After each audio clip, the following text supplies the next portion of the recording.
Tuhan pasti marah sama aku, Tuhan pasti kecewa sama aku, Tuhan udah sabar sama aku tapi aku tetap aja ngelakuin dosa itu lagi.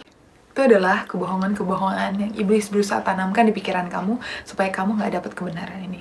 Kebenarannya adalah semua dosa kita itu sudah dibayar sama Tuhan Yesus di kayu salib. Justru itu adalah inti dari keselamatan, dari anugerah yang dia bilang. Keselamatan kita nggak bisa kita usahakan dengan rutinitas kita, dengan apapun nggak bisa.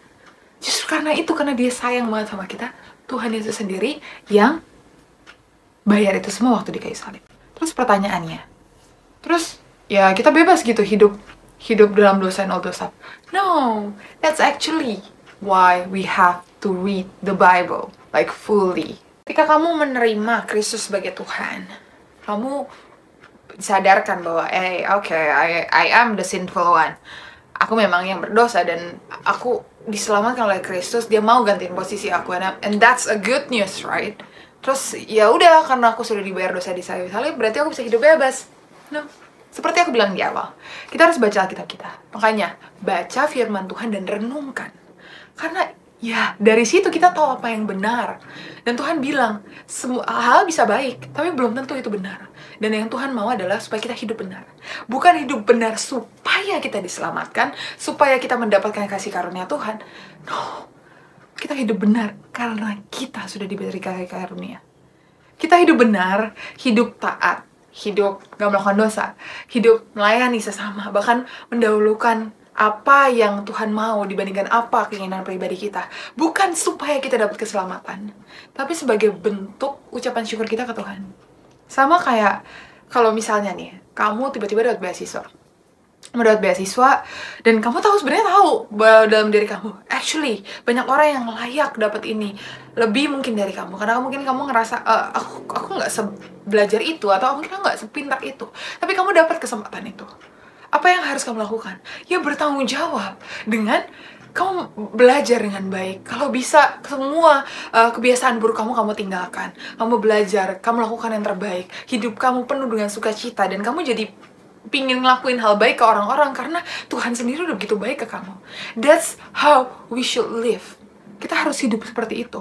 Harusnya kita hidup dengan ucapan syukur, knowing that keselamatan kita sudah diberikan sama Tuhan ke kita, dan kita hidup dalam kasih supaya orang lain juga merasakan kasih itu. Pertanyaannya how, right?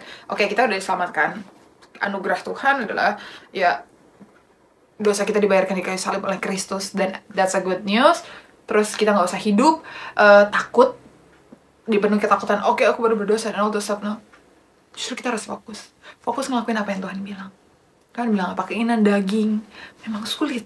Tapi ketika kamu pegang Tuhan, ketika kamu fokus sama Tuhan, bagian yang gak bisa kita lakukan dengan kekuatan kita sendiri, Tuhan yang lakukan. And that's also a good news. Tuhan bilang sendiri loh, ketika kamu lemah, Dia yang kuat. Dan Dia yang akan menguatkan. Imagine having a Father that loves us so much. Dia bilang, even if you cannot do it, bahkan ketika kamu gak bisa ngelakuin itu, Dia bisa. Dan the good thing about our God, Dia yang nonton. That's why He give us like the Holy Spirit. Roh Kudus diberikan pada kita. Kalau misalnya kita tiba-tiba kayak, kok aku tiba-tiba seakan pengen ngelakuin sesuatu ya, dan tiba-tiba karena kita ngelakuin hal itu, kita dipertemukan dengan kesempatan luar biasa. Yang kok bisa? It's the Holy Spirit. Ketika kamu jam doanya taat, ketika kamu baca Alkitab, dan bukan hanya sekedar doa, hanya sekedar rutinitas, tapi doa yang benar-benar kamu ngomong sama Tuhan. Kamu nanya ke Tuhan, Tuhan maunya apa? Gak sekedar mau kamu terus. Ketika kamu baca Alkitab dengan gestur hati, postur hati yang mencari Tuhan, mau mengenal Dia lebih lagi sebagai ucapan syukur. Bukan sebatas, oke, pokoknya gue udah centang, gue udah baca Alkitab. Di situ kamu akan ngerti. Kamu dapat beauty dari ngikutin Tuhan. Dan ketika kamu merasakan itu, kamu mengalami itu, kamu akan punya kasih untuk ngelakuin itu ke orang lain, supaya orang lain bisa merasakan kasih yang kamu dapatkan. Dan imagine kamu bisa hidup seperti itu, karena itu yang Tuhan inginkan. Dan faktanya adalah, buat kamu yang nonton video ini, Tuhan punya rencana yang sangat besar untuk kamu. Kamu mungkin belum bisa lihat, dan kamu mungkin bertanya, aku masih anak kecil, atau aku udah usia segini, Tuhan udah telat kali waktunya. That's the good thing about our God. Dia spesialis ngelakuin hal-hal yang impossible. Dia spesialis ngelakuin hal-hal yang menurut kita nggak mungkin. Jadi ini kesempatan di akhir tahun 2024 ini sebagai turning point kamu untuk benar-benar mengenal Tuhan lebih lagi, merenungkan firman-Nya lebih lagi. Bukan sebagai course atau ya kewajiban gue ngelakuin ini, tapi sebagai keinginan dari dalam hati. Oke? Lakuin ini. He is your friend, so talk to him like one. Please, kalau misalnya ini memberkati kalian, share ke bestie kalian yang butuh dengar ini.